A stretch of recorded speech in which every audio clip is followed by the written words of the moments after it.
Armstrong Williams, and welcome to another edition of the show. Our exclusive guest today is the former Speaker of the House, Paul Ryan. He joins us for our 1 hour sit down.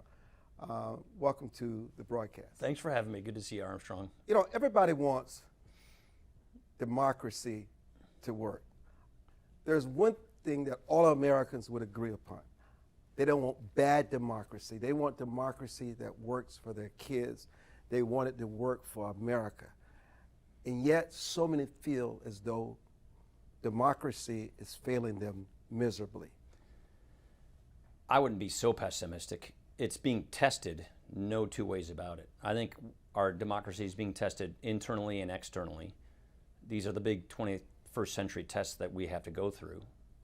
I think we'll get through them, but they're big test to our democracy, no two ways about it.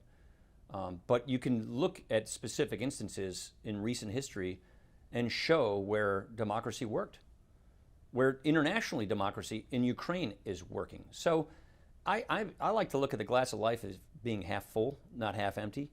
But we've got some pretty darn strong tests coming in front of us, and that's going to be the big challenge of the 21st century. Democracy versus authoritarianism, I think, is the classic struggle in the 21st century. Help people to understand who are not as insightful and as the elected officials are, understand how democracy is working in Ukraine when people are dying. They've lost their way of life. Infrastructure is being destroyed. They're being relocated to places all over the world, uprooted from their homes. Yeah, I'm not saying democracy presently in Ukraine is working because they're in the middle of a war. But what I'm trying to say is, I think Putin thought he could get away with it. I mean, he did invade Georgia with very little consequence and took southern Ossetia. He did take Crimea with little, slaps on the wrist. So I think he probably thought he could get away with it, and the democracy was too self-absorbed and too polarized to do anything about it. NATO was, past its prime. After he invaded, what happened? Democracy completely came unified to Ukraine's defense. NATO is expanding. Finland and Sweden are joining NATO. So the point I would make is democracy, when pushed against a wall, when free people are faced with an existential challenge to their freedom, they're going to be the most powerful force in humankind, I think. And what do you have? You've got an absolutely rallied democracies around the country and NATO expanding. And Putin is no longer taking Kyiv. He's trying to take Donbass, and they're in a huge war, a big fight. Point being, I think the Chinese are noticing this as well. Democracy is having a pretty good moment. As ugly and bloody as Ukraine is, it's a good moment for democracy. And free people are rallying together to support fellow free people who are at risk of losing those freedoms. That's the point I'm trying to make on Ukraine and democracy. But could America's democracy, its leadership, in terms of being miscalculating Putin over the last several administrations, could what we're seeing today have been avoided? Yeah, I think so. I think, again, that's the great thing about democracy as well. You learn from mistakes, you get new leadership, you kind of reset your system every 4 or 5, whatever years, and you learn from those mistakes. If you have to go back, I mean, that's a great thing about hindsight, especially with democracies, because authoritarians typically don't learn from their mistakes. They double down on their mistakes. They insulate themselves with yes men, sycophants, and don't get complete accurate information. And I think that was clearly Putin's issue. What should we have done? We should have done more when he invaded Georgia. We should have done more when he invaded Ukraine. We probably should have been a little clearer with respect to expanding NATO and making it easier for Georgia and Ukraine to westernize and to embrace democracy. So that's a pretty good lesson learned there. But I think 2 takeaways I get right now from Ukraine is we overestimated the strength and the power of the Russian military. It is nothing what we thought it was from a conventional standpoint. And we probably underestimated the barbarism of Vladimir Putin, just how evil and barbarous this man is. He is just laying waste to whole cities in Ukraine, indiscriminately targeting civilians and children and hospitals and theaters and apartment complexes. So I think we underestimated just how evil and barbarous this guy is. At the same time, I think we overestimated just how strong his military is. And I think with the Western support that the Ukraine military is having, they are pushing the Russians back. Now they're a bit of in a stalemate right now in Donbass, but I'm going to bet on the Ukrainians to win this thing. But do you agree with the current administration policies? Because you've always have been a big believer that actions certainly have consequences. They don't have the long-range missiles to reach Russia. Vladimir Putin just issued a threat that if we were to arm Ukraine with those missiles, there will be consequences. Yeah, I mean, he made that threat after we had already made it clear we're giving them medium and short-range missiles, not long-range missiles. We had already made that clear. I actually think Biden's done pretty well on this. I mean, I would have here and there done things differently. I would have been faster on weapon deployment and the rest. But I think he's done a pretty good job, all things considered. What has he done? He's built a very good coalition. Getting the Germans and French to give up their oil and gas to the extent that they have, and they will, it's a pretty impressive accomplishment. So he's built a pretty good international coalition of democracies. That's been good. He's gotten through Congress good packages at helping the Ukrainians defend themselves, arm themselves, and keep their civil society and their government going. So, and we've got NATO expanding, and I think they will. I think the Erdogan move is just more of a, he's just trying to help himself with for his next round of elections. I think Finland and Sweden is going to join NATO. So all things considered, I think the administration's actually handled this pretty well. I would have done a few things differently, but generally speaking, I think they've handled it pretty well. So you also agree with the $40+ billion? Yeah, I would have voted for that if I were in Congress. Let's come back at home. There are three branches of government: legislative, judicial, executive. You ran the legislative branch.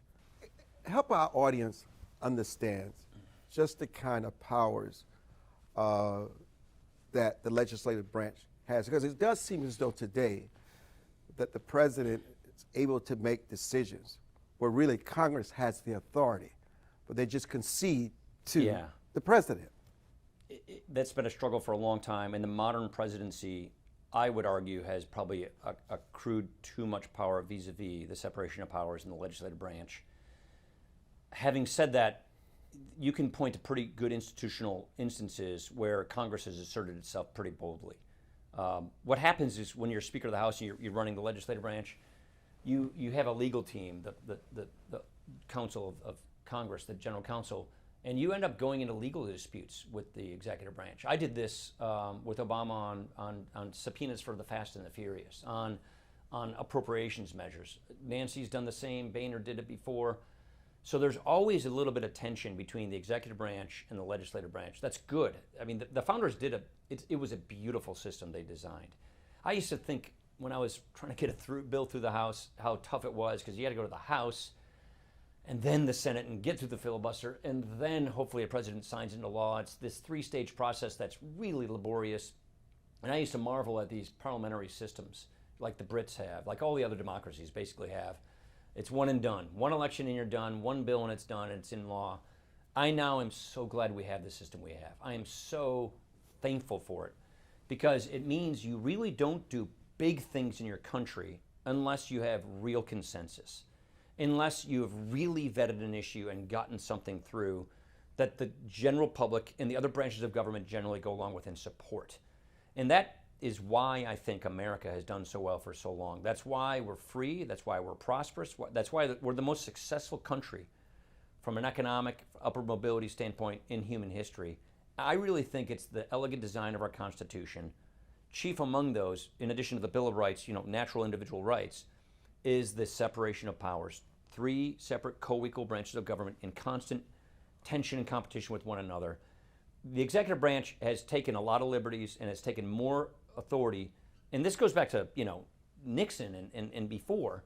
And I think that the legislative branch has more work to do to reacquire its powers. The power that I worry about the most is the power of the purse. We have a broken budget process. We have a broken appropriations process. Because right now, and this happened when I was there as well, it's basically one giant bill. We call them omnibus appropriations bills. They're about that thick. And that's all discretionary spending in government, meaning all government agencies is done in one bill, where it's basically four people: the Speaker of the House, the Minority Leader, the Majority and Minority Leader of the Senate. Write this thing. and it really should be broken up among the various members of Congress on the 12 different appropriations committee, 12 different bills. That to me is where our power as people, as Congress, has atrophied the most. That to me is where we need to restore the separation of powers more. But it sounds as though it will never happen. No, I think it's. I actually launched a big effort on a bicameral basis to redo this, and we didn't have any buy-in from the Democrats. So it's going to have to take a bipartisan effort. We delegate too much power to the executive branch to actually write the laws. We pass these sort of vaguely worded statutes, and then we say to the government agency, you fill in the details, you write the rules and regulations. And what happens is the laws we experience as people, they're not really written to the detail of where we experience it by legislative, writers, by our elected representatives. They're written by some unelected permanent bureaucrat in a government agency. I've always believed we should do that. We've passed that reform in Republican houses in Senate, but we've never been able to get into law because progressives don't like this. This is antithetical to the sort of left-wing progressive philosophy, which is have Congress pass vague bills and then have permanent bureaucrats basically write the details. That to me is shows you the atrophy of the legislative branch of government. Those two things right there, I think, will kind of reset the system where you truly have co-equal branches of government. And that, to me, is two practical ideas how to restore freedom, democracy, representative self-determining government in America. If Congress is not broken, why has it surrendered the war power, the treated power, and legislative power to the president through limited delegations of powers that belong to Congress? I wouldn't say it's totally broken, but it's partially broken to some of the points you just made. The war powers is very important. We had these authorization of force laws that we passed. We passed them after 9/11.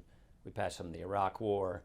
Part of the challenge we've had in fighting the war on terrorism is we couldn't get new resolutions passed. We literally didn't have the votes to pass them, but we knew we had active acts of terrorism that we had to respond overseas to try and prevent these things from coming onto our shores. So there's always been a good, healthy tension between the power to wage war, specifically against terrorism in this case, and Congress's War Powers Act. So there's always going to be a healthy tension. There's never going to be the right answer. There's never going to be, we have it perfectly balanced. I do believe too much power has been given to the executive branch, like I just described, on regulations and on spending money. But generally speaking, Congress can and does assert itself all the time. When we do appropriation bills, we put riders on those appropriation bills that restrict the activity of the administration. You can't actually get a law into law unless it's passed by Congress first. So there are lots of examples, lots of recent examples of where the institutions have been stressed and the legislative branch has guarded its responsibilities jealously against the executive branch. And then, the referee at the judiciary branch has often, called balls and strikes, as they have done and as they will do. So I'm not one of these pessimistic people who think it's all gone, the separation of powers has been eroded. They actually do work, and they actually have asserted their powers. And as a result, freedom and liberty still exist and is still alive here in America, but we're going into this digital 21st century world.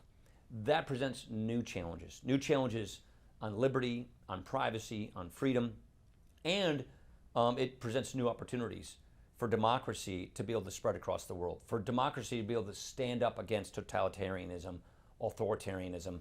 So I am actually looking at the century ahead of us, and I see a ton of opportunity if we get things right, for not just for America, but for free people, for liberty and democracy itself. The former Speaker of the House, Paul Ryan, is our guest. I'm Armstrong Williams. We'll be back. I think most Americans will agree that Congress in recent years has become more partisan, more divided, more chaotic. Is there ever a possibility, which seems to be in the air now, that Congress can ever find consensus on gun control, abortion, balanced budget?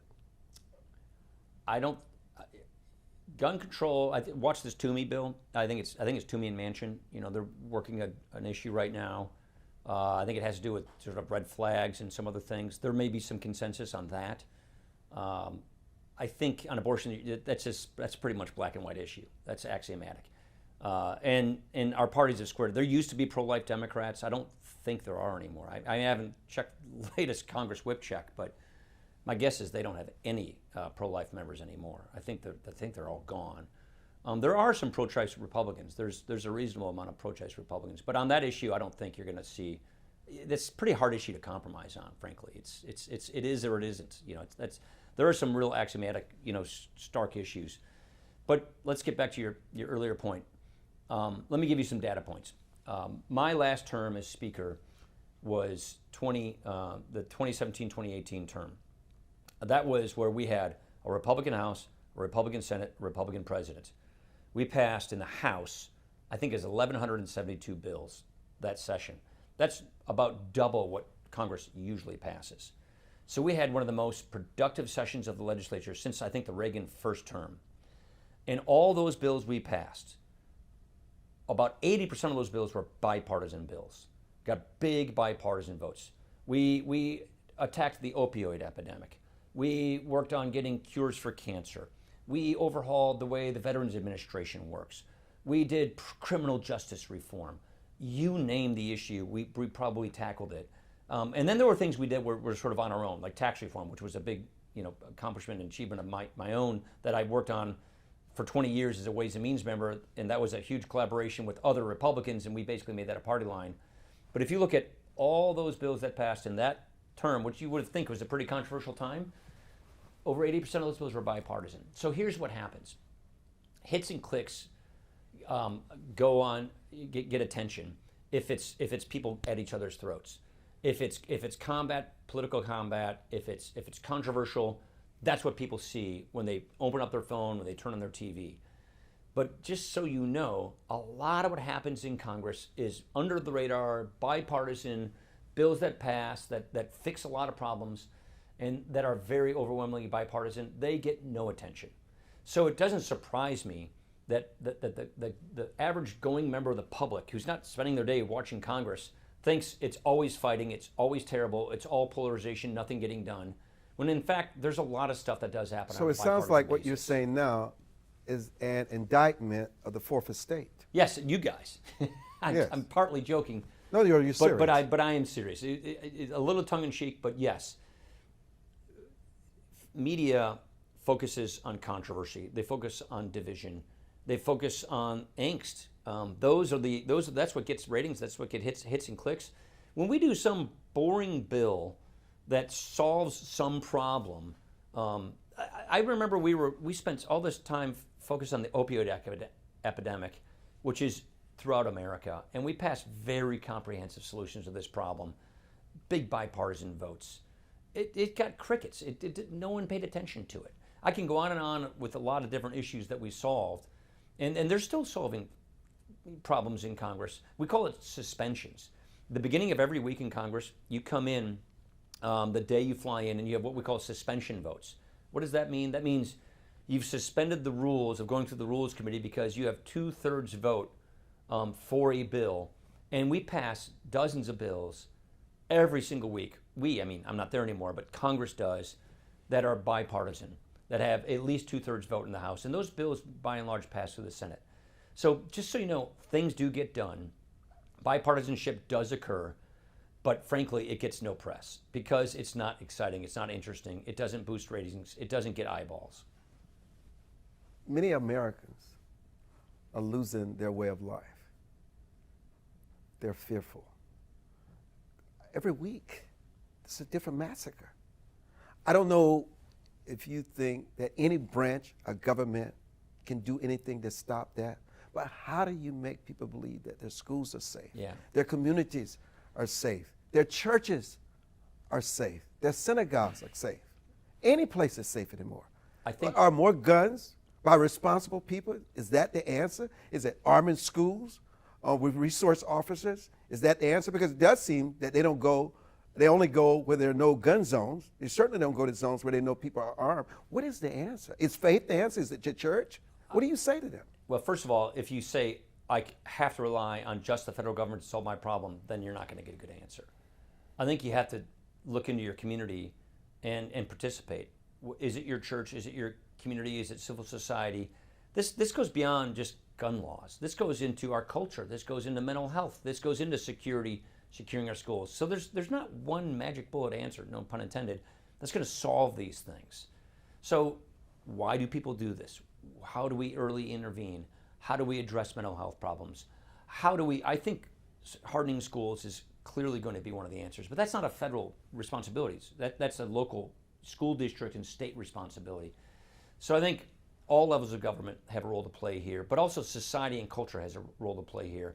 And society and culture is not government. Society is the space that we live between ourselves and our government, where we actually live our lives.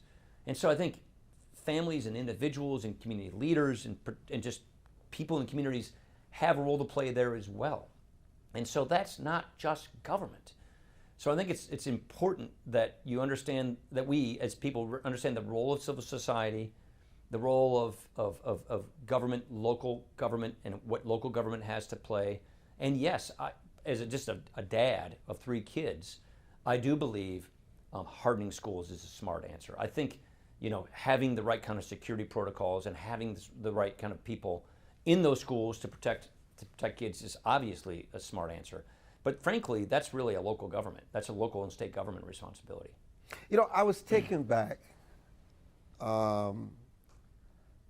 when you gave credit to President Biden on his foreign policy. It is something so rare from a Republican. And I think it's important. I think it's important. The Bible says, if you find something good in it, praise it. So I believe in that. But how would you discuss and assess our president when it comes to what is happening here in our country? I don't know many presidents in recent memories whose disapproval rating is almost 70%. Yeah. Well, I'm not a fan, but that doesn't mean if he does something right and well, you don't give credit for it where credit is due. And I think on Ukraine, there's credit due. Let's talk about our president. And I say our president because he is our president. Always respect. And always respect the will of the voters, always.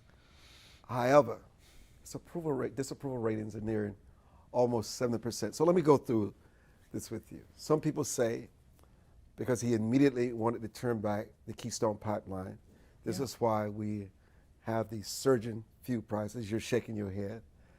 The borders are out of control.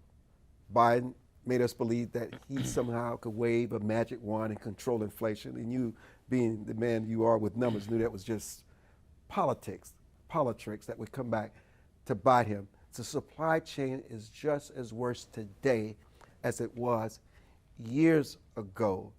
And it seems like sometimes presidents get a reprieve, they get a break, but he hasn't. Why? I think his domestic policies have been a total disaster. I think, look, we can all interpret this different ways. I think his approval ratings are so low is because he came in giving people the impression that he was going to be a moderate, that he was going to move to the center and govern from the center.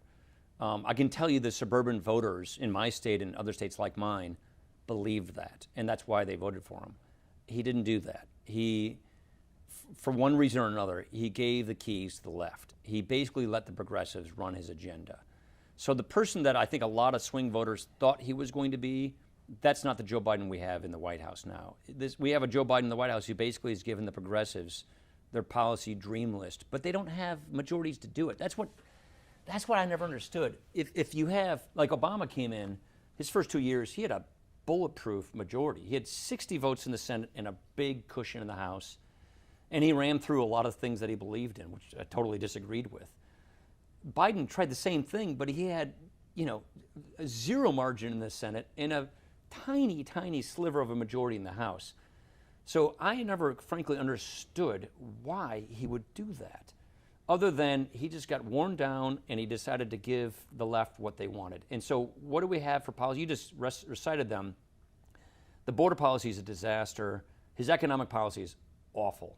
And what I mean when I say that is there's two kinds of inflation. There's monetary inflation and non-monetary inflation. Monetary inflation is really the purview of the Federal Reserve, and I think they're too little, too late. Jay Powell should have started soaking up the excess money supply. They increased the monetary base by 30%. Now, given we had a COVID pandemic crisis, and they needed to respond in an emergency form, and they did a good job then, but they needed to mop up all this excess money supply, get rates up higher earlier, and they didn't. That's the Fed. But the Biden problem is he tried cramming through, he crammed through this last round of stimulus, which was one round too many. I think they came in thinking we'll take credit for coming out of COVID and we'll get our spending wish list, answered to. And that fueled inflation. On top of that, he did all this anti-carbon stuff. So he's still doing it. He's not opening up American energy supply in a way that could immediately move the future markets, get gas prices down, make us independent. Oh, by the way, help our European friends. There's so much more that he could do. Keystone's just one of many things that he could have done. But again, the left doesn't want him to make carbon prices lower. The left doesn't want him to open American energy security and energy production. So he's not.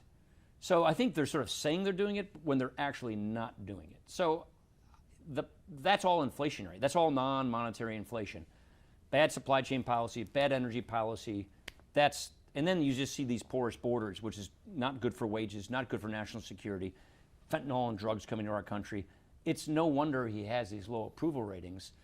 And the problem is he gave the keys to the left. If he governed in the middle and tried to get good centrist deals, he could have gotten it, but it's past that time. We're in the campaign season now, so I think the die is cast, and that's why I think we're going to get a majority. Let's take a break.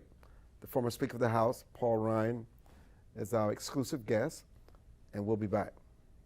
The Constitution aims to arrest majoritarian rule through separation of powers of checks and balances. In other words, the Constitution, what it does, it contemplates the so-called gridlock that we talked about earlier as a virtual absent consistency among a variety of political factions.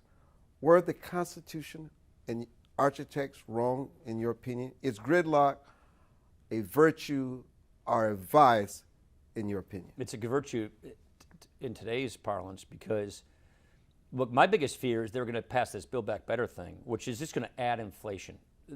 All that will do is make American businesses less competitive. It will slow down economic growth. It will cost us jobs and crank up prices. And all that spending. So they have bad tax policy that puts American businesses at a competitive disadvantage and really inflationary spending policy. So divided government is going to give us the ability to make sure that doesn't happen. I think they're razor-thin majorities, Manchin and Sinema so far looks like it's not going to happen. But so in this case, divided government's a good thing because divided government will give us predictability that we won't put bad policies in place. We won't pour gas on the inflation fire. So in this case, divided government's a good thing. And it gives us, frankly, stable, predictable government. Because I think we will get the House, and I think we have a really good chance of getting the Senate. That means we're not going to go off to the left like Biden's trying to go. And it sort of centers things. And I think that's going to be good for the economy, good for inflation. And hopefully the Federal Reserve will pick up its pace. I think they will. They seem to send the signals that they are going to.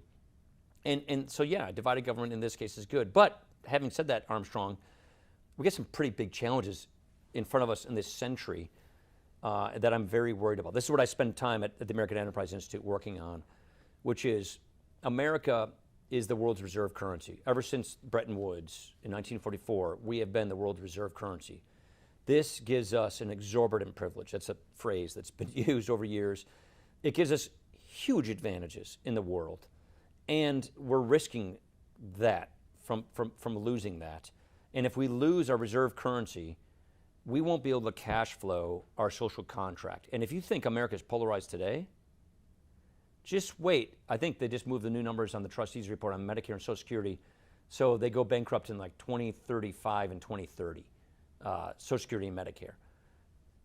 Just wait. If we don't have a reserve currency status then, if we're paying really high interest rates to borrow all this money to pay for these commitments, which are important commitments, and we have to cut these programs in real time, Medicare, I think I'm just doing this off the top of my head, so don't fact check me on this, but I think Medicare will get about a 10% across the board benefit cut, and Social Security gets a 20% across the board benefit cut if we don't fix their finances by the time these economic crises hit, by the time they go insolvent, their trust funds.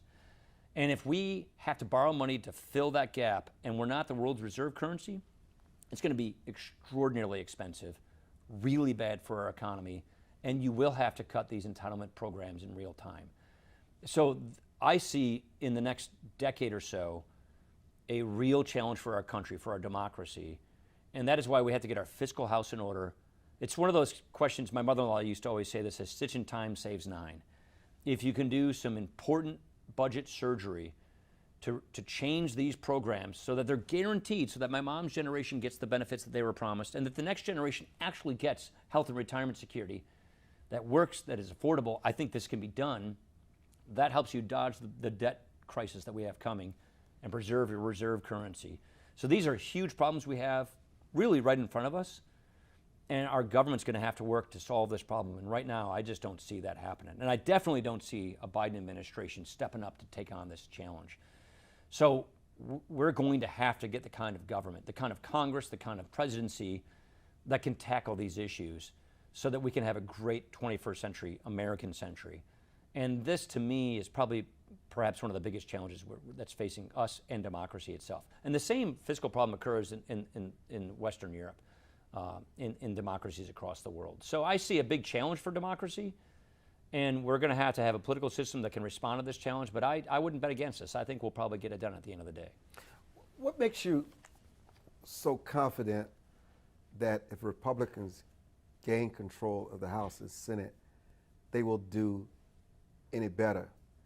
And what gives you encouragement for Republicans regaining power that they're doing today in this current environment we find ourselves in? Well, I think we'll do better because we won't do bad, meaning we won't.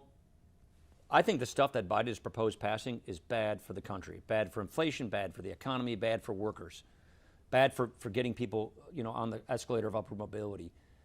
So number one, getting Congress means we don't do bad policies.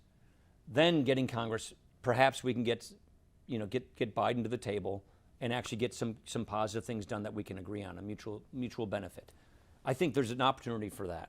But I think that's probably 2023. Then you get into 2024 and you're going to have one whale of a presidential election like we always have.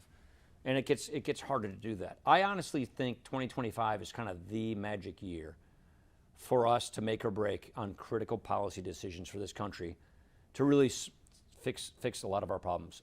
You mentioned the border a minute ago. We got to fix our immigration laws. We got to fix our border security. We got to fix legal immigration. That's going to be a big deal. And then we have this entitlement problem. I frankly think our tax system's in good shape. It can be improved, but we have a good tax code that's wired for economic growth. We have an administration that I worry is going to regulate overkill.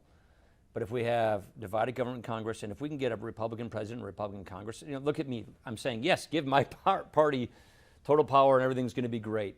I wish I could say that with great confidence, but I would rather have a system where your party runs on an agenda and a platform of what needs to be done to solve the country's problems. And then if you win that election after offering that agenda to the country, this is what we did in 2016. If you win that election, then you have earned the right to put those policies in place. And I really believe that we're going to probably have divided government for the next couple of years. That's going to be good. It's going to be calming. It's going to mean not bad economic policy passing. But it really, in my opinion, isn't until you have a shot in 2025 with a new president and a Congress to solve some of these bigger problems. And I think it's budget reform and immigration reform. There's a lot of other issues out there, but I think those are two big-time issues that need to be solved if we want to get our mojo back as a country. And hopefully that election is an election on substance, on issues, not personality conflicts, but on substance and issues, so that we can sort of break through this logjam and fix these problems. I think democracy is going to survive. I think we're going to get through it. I think we'll do it. But I think, I'm going back to an earlier point I made, the authoritarians are watching. Xi in China is watching. Putin is on his heels right now. But they make this argument that democracy is decadent, it's self-absorbed, it's polarized, it can't operate, it can't function efficiently. and we authoritarians can. Well, I think we're learning the lie under that. I think we're learning that the authoritarians take away your freedom. They're run by people who are insulated, who don't really understand their own people. And democracy, I think, is vibrant. Democracy gives you better living standards. Democracy gives you freedom and self-determination. And I do believe if we have a couple good elections based on substance and policies and ideas and solutions, that democracy can have another great century and free people can do well. And America is the indispensable country in the world. And I really do believe that if we have good elections in America and we tackle these totally solvable problems, we'll be great, we'll be fine. But let's not think that Washington solves every problem. Let's remember we ourselves, in our communities, in our churches, in our civic institutions, in our local governments, that's really where we live our lives. That's really where we need to reinvigorate our activities. And let's also try and buttress those institutions as well while we do this. Americans are losing their way of life. Yeah. How do Americans feel secure, and how do they elect people that can make things at least normal again? If the Biden administration would really actually open up domestic production, I'm talking all the basins in the lower 48 in Alaska, turn on Keystone Pipeline, and the Federal Reserve's got to focus its job on inflation. The Federal Reserve has this two-part agenda, it's employment and monetary policy. I think it should be a single mandate, not a double mandate. And the single mandate is get prices under control. And I think that's one of the reasons why I think we're going to win Congress, because they want people focusing on their problems, and solving their problems. And that is not what this administration is doing, and it could. So, politics, is it in your future? No, I'm good. I did it for 20 years. I was a staffer for 5 years, and then I was a member of Congress for 20 years. We understand this. I've kept my word on these things. You've know been that. on the road So. supporting candidates that you believe in, which tells us you still care about democracy. Is there anything that would cause you to run for office again? I think it's a reasonable question. I think maybe you don't know the answer. Yeah, I don't know. I mean, I'm 52, but right now I still got 2 kids at home in high school. So I'm enjoying private life. I do a lot of cool civic stuff. So it's possible. It's possible, but That's not okay. not That's all. in the near Sure. future. Not in anytime the- soon. Not in the near future. Could be next week. But No, not again, in again, this. but you would be open. I don't know the answer. I don't know the answer to that, but it's definitely not 24 or earlier or anything like that. The good news is you don't know. That's the most important thing, is that I'm you not don't know. positive. I That guess you're I'd not say. positive. This is a rapid session now, where you give answers, short answers. Okay. So let's start this. What about the fact that many Americans today are concerned that parents they've not been involved enough in education and around the country? Yeah. They're taking back the school Look, board. I've been a big fan of school choice my whole entire career. I spend time with ACE at Notre Dame. It's a Catholic school choice advocacy group. This is the crime of the century. We've had this problem a long time, and you have school districts dumbing down their curriculum today when we need to ramp it up for international competition. So, school choice is among one of the most important things we could do. Yeah. So what if the teachers union doesn't like it? Choice and competition makes a difference. I'm a big fan of school choice. And the way you can do it with a federal nexus is tax credits administered at the state level. There's a crisis in education. When you look at places like Baltimore, Los Angeles, Atlanta, and particularly the impact it's having on minority kids. You have these ghost kids, the schools are getting paid, they know the kids are not in the classroom. You have some schools with an average GPA average of 1.0, and the educational system is failing our kids. How do we change that? Because these are the kids that go out, they're homeless, they're sexually trafficked, they commit the crimes, the homicide. These are the kids, if they're educated, the likelihood of this is happening is very unlikely. I spend time, this is my charitable foundation's focus on, the American Idea Foundation. I wrote a bipartisan law with Patty Murray, one of the last things I did as speaker, called the Evidence-Based Policymaking Act. Long story short, we can look at data, real data on federal poverty programs, education programs at the federal, state, and private sector levels, and we can find out what works and what doesn't work. And in education, it's becoming really clear what works and what doesn't work. The problem is entrenched special interests are preventing us from going with what works. But it's not for lack of knowing. So the good news in this good news, bad news story is we're developing, we, meaning society, is developing the ability to measure effective policies at getting kids off the streets, at getting good education in every corner of this country, at restarting upward mobility and getting people out of poverty. This is what we spend our time at my foundation focused on. And we're learning what works and what doesn't work. The question is, do policymakers follow that advice? I believe that just data is going to help solve this problem. At Notre Dame, we do about 70 randomized controlled trials on poverty programs in education and other areas around the country to find out what is working to get these kids educated. So we're going to have good answers. I believe we, as in society, are going to have good answers on how to solve some of these problems. The question is, can we get the politics to respond? I think at the end of the day we will, but we're clearly not there yet. How do we get hospitals in the business of giving people the medicines and the prescriptions that they need and not giving them these different drugs that they become addicted to so they just can keep them on their roads and they fleece them to make money? And it's no accident. Yeah, I'm a big fan of value-based purchasing, value-based. So I can go on too long on this. Go on. With transparency, what we should as consumers have, like we have in every other aspect of the economy, frankly, except for education and healthcare, is real transparency on quality. Who's good, who's bad, what works, what doesn't work, where should I go to get the best value, and have those providers of these services, like healthcare, compete against each other for our benefit as consumers.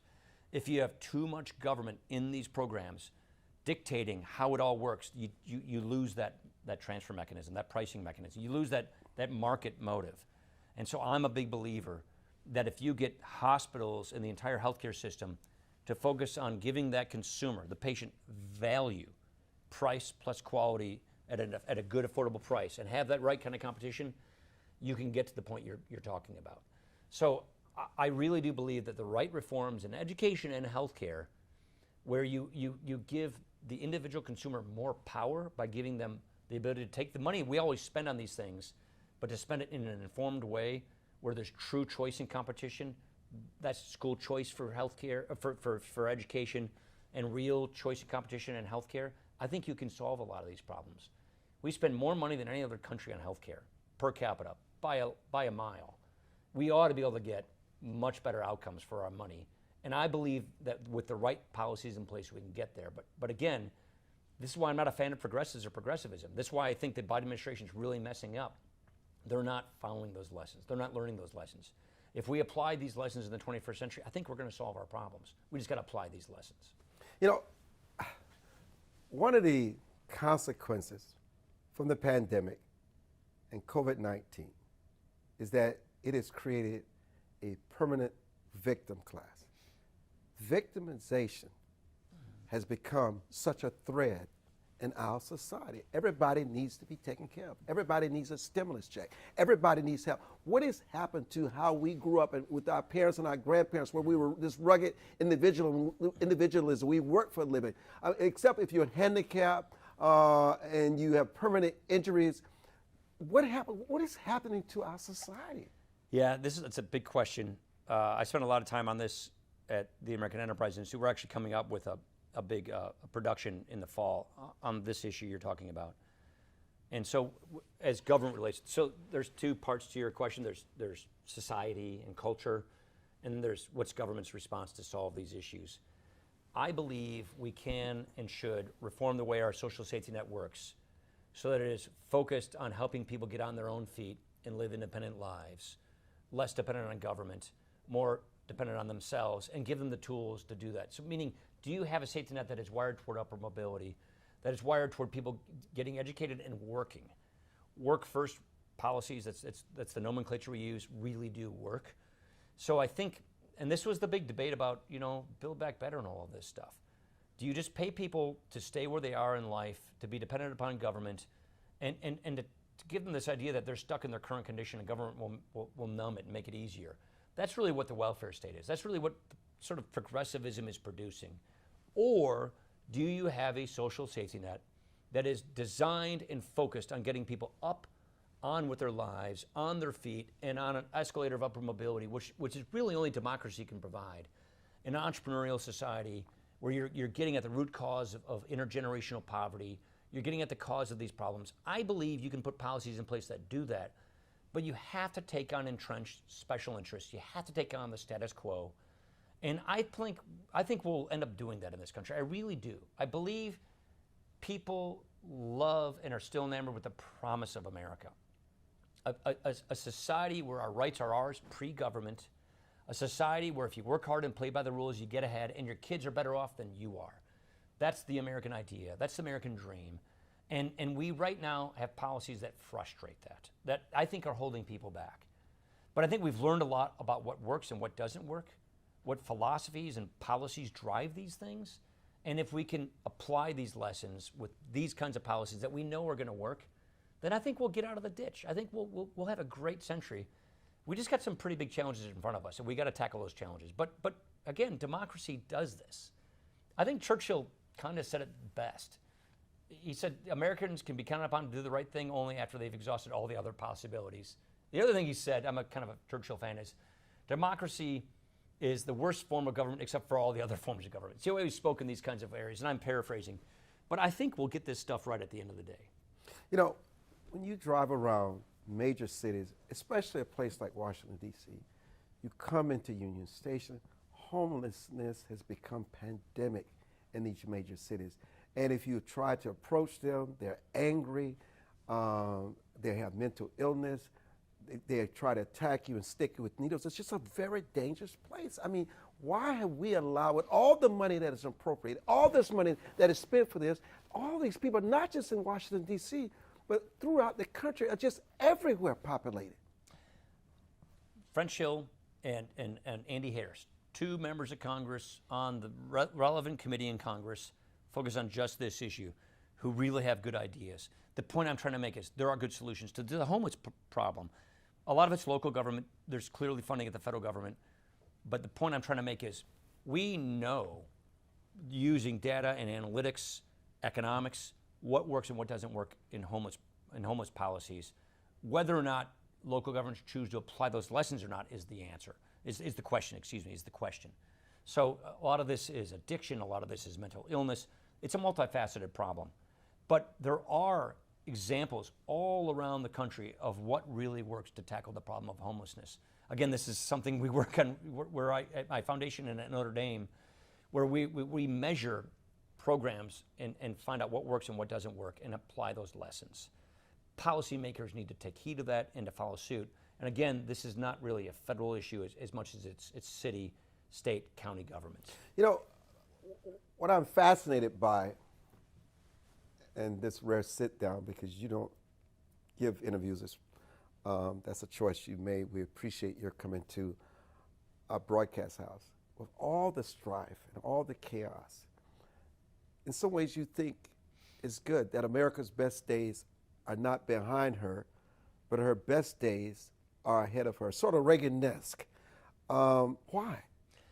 Look, because I don't see all this acrimony and all this noise as necessarily a bad thing.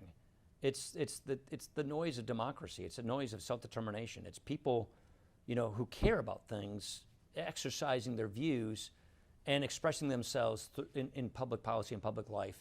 At the end of the day, cool heads prevail. At the end of the day, that churn, that noise of democracy, which is a good thing, by the way, produces the need to act and produces solutions. So I really do think the system works. And I think when we look, so I take the polarization issue as two things. Yes, we're polarized. Yes, I think the media industrial complex, or whatever you want to call it, focuses on hits and clicks and identity politics and bad things. But the noise of us expressing ourselves as we only can in a free society is what gets us to consensus, which gets us to tackle issues and problems. The system does work. Laws do get passed. Problems get addressed. Now, there's some really big problems that we've kicked the can on in a long time. I mentioned the entitlement issue. But at the end of the day, I think we'll get those things under control as well. We do solve problems. Why? Because we can freely express ourselves. Ask a garden variety of Chinese whether they can do that in China. Ask a person in Russian, are they turning on the TV and seeing the truth? No. In America, you do. In free societies, you do. And free societies get closer to the truth than any other kind of society. And that is why I think having the truth, occur and be beyond the airwaves and be in our civic debate is going to ultimately land us at the right answer. Speaker Ryan, thank you so much for joining us for this edition of the Armstrong Williams Show.